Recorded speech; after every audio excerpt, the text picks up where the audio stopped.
kautoy naman yun. Sa cellphone pa. Sabi nila Yun po mga kamarikit, si Drunken Master yan. May pasa na siyang kawayan ni Idol Japper. Tutulong po ang tatay. Saka bali sa isang bali tatlo po ang papasan sa isang kawayan po. Bali ayan po ang tawag dyan ay katig ng bangkang malaki ni Idol yan. Si Kautoy ang tatay, si Drunken Master.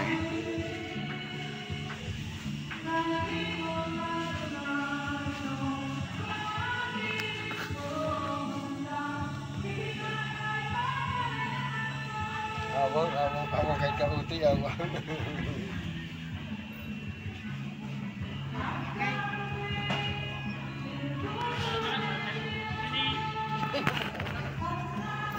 Dapat dapat nasa gitna. Hindi pwede siya yung nasa gitna. Mataas eh. Walang tatay. Papunta ito sa Jel Pilipinas. Ayaw mo mag-ampino. Hindi na puno. Si Kautoy. Si Drunken Master. Awak na. Alisay lusong. Napakahabang kawayan siya mga kamarikit to. Tingnan yan. Butas yan. So magaling. Hindi kumain na doon. Kung hindi kumain na doon. So mga kamarikit yan. Napakakapal po ng smog.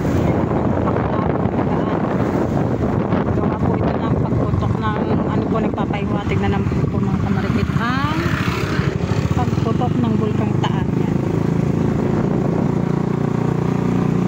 Parang tayo mga kamarikit na nasa Tagaytay.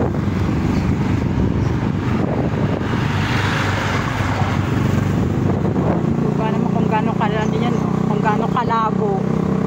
Araw na araw pa po yan, whatever if yan po ay gabi. Kaya tama po sabi ng tatay na lumaot ng kanilang madaling araw na sa laot po ay ganyan, kalabo, na may amoy po yung simoy ng hangin. Kaya dapat mo nga po pala na ang mga bata ay mga naka-face mask na.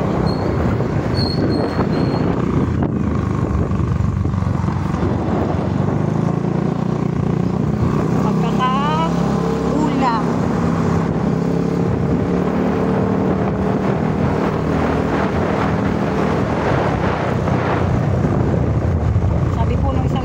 Kanina siya po ay galing Bilaran papunta dito sa Nasugbu ay talaga po daw napaka-bulap yan. Napakakapal ng puso mga kamarikit. Nakita mo naman yun.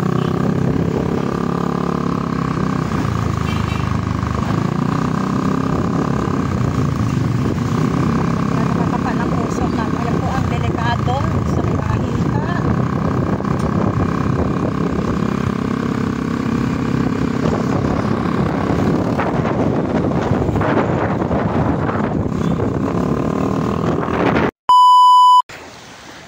So yun mga kamarikit, kalmang kalma. Wala po tayo mga kamarikit makita ni isang bundok.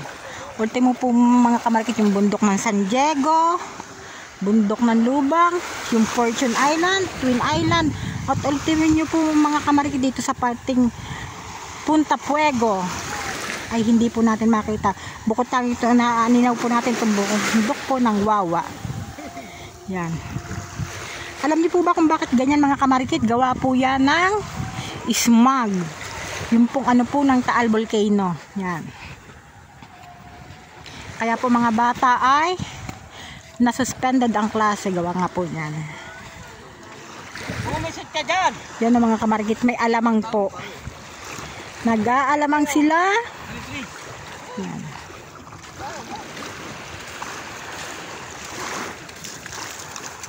Kapag ba nakikita ang kanaw?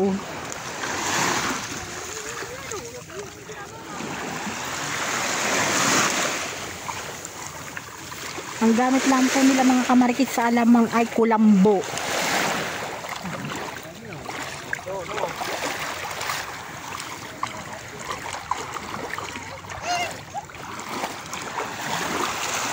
tatay.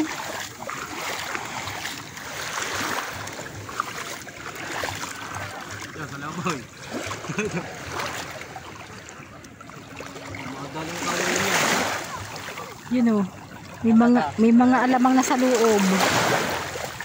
Yun o. Si Say na makulit. Pakulit na nito.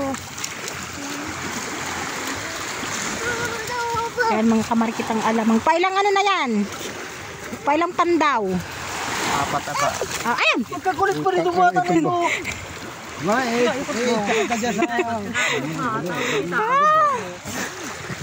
Kulit ito. Ang dami mga kamarikit na nag-aalamang.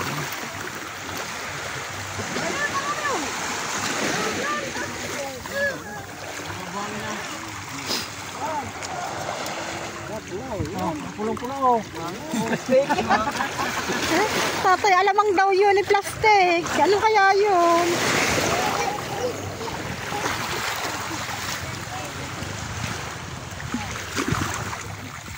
Ang daming nag-aalamang. Ayan po mga kamarikit ay nabibili din sa palengke. Hindi ko lang po alam kung magkano kilo. Masarap po siyang Pang-ihaw. Hindi, masarap po yung mga kamarikit na sangag. Isinasangag nyo na dito mayroon pong bawang, lalagyan magig sarap na medyo may paminta, tsaka torta. Say! Sabi mo, hello! Shout out! Shout out! Anak po yung mga kamarikit ni Mata. Ito parang dami oh.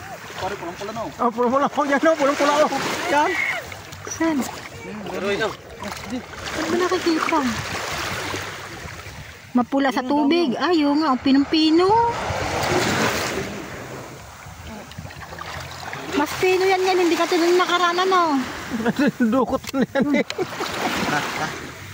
Okay, tagtag. Similya. Di ba dati yung malalaki na diyan, ano kuya? Oo, malaki yung auna. Malalaki na ng unang kuwan. Pinong-pino.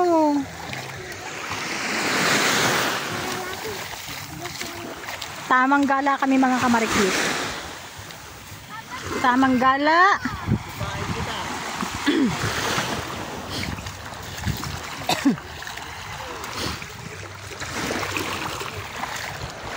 Tatay. Ang tatay yung mga kamarikit ay naka-face mask na. Dahil mas maganda na po mga kamarikit ang nag-iingat. Tayo po ay may dala ding mga kamarikit na face mask sa bulsa.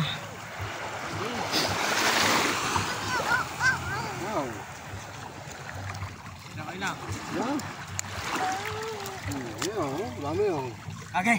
Okay.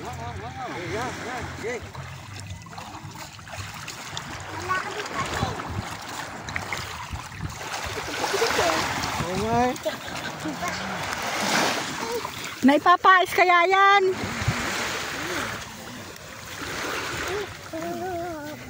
Tay, sa tingin mo may papais kaya yan? Ha? Ang hirap. Paturta. Patorta lang alam ko. Ang hirap siguro ipais niyan. Hey, banyo. Yan o.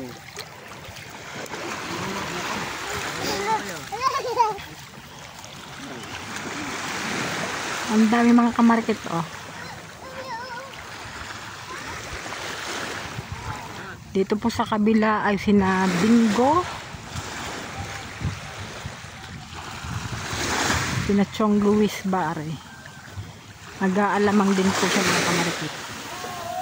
Ay hindi, si Bingo lang pala. Napepera din po naman yung mga kamarikit. Hindi nga lang po natin alam kung magkano po kilo niyan sa palengke. Yan.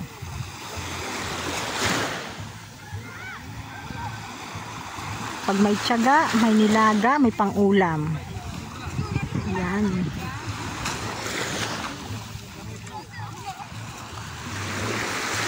Nasa na? Meron. Similya ng penguin. Similya lang. Penguin. Similya ng penguin. Ay, may salabay. Pare, akala ko ba alamang? Si Milya pala naman ang pigmin eh. Ang kanila madami na.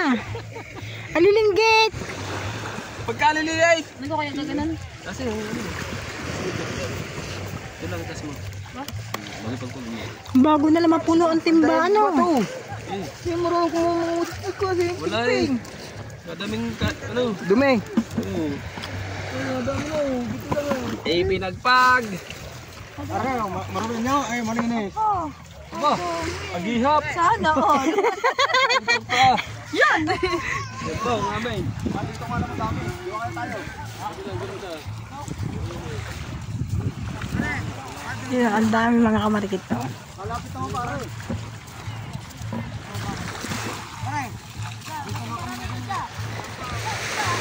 Libre-libre na siyang pang-ulam. Medyo matakaw-takaw nga lang po mga kamarikit ang ganyan sa mantika. Pero napakasarap pong ulam, tipid. Pare kayo sa harapan ha. Walang gagawin din nila. Pingpeng! Pingpeng! Pingpeng, shout out! Nasa tabi na. Napatay mo muna. May tugtog pa.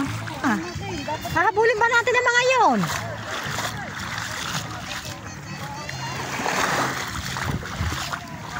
Abay, hahabulin po yata namin sila mga kamarikit.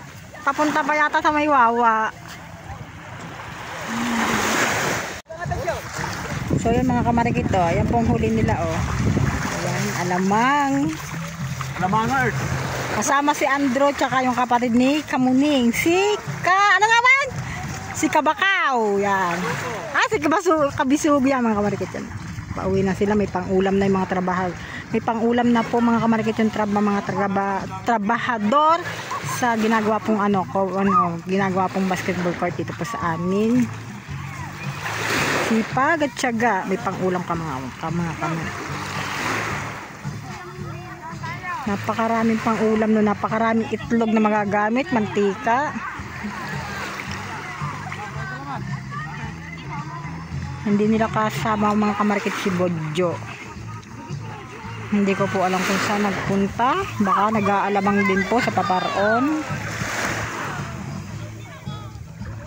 Yan po si Mata mga kamarikit pauwi na.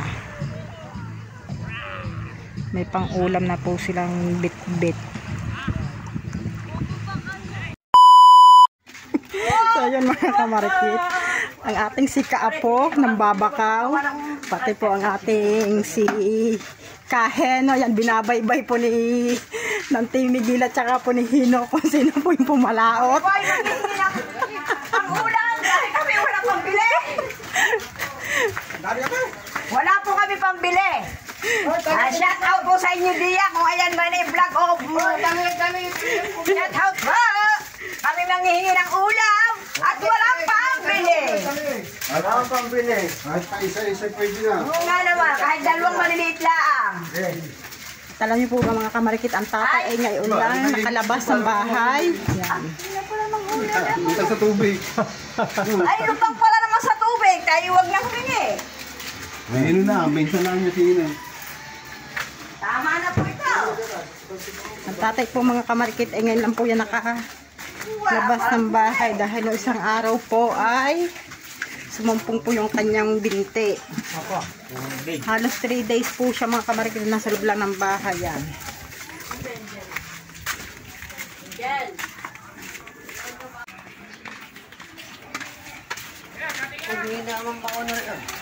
Wala nga tinatakbo nga ang tabo. Nandyan ang lahat. Walang mga hulihan. Sa mga nausong itinatakbo pang tabo.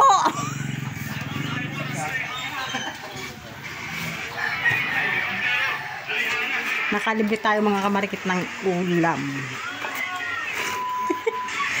4 na piraso.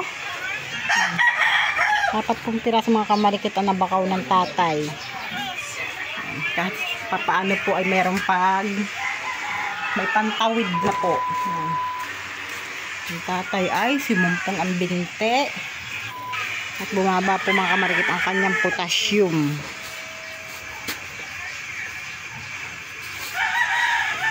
Dosen yun.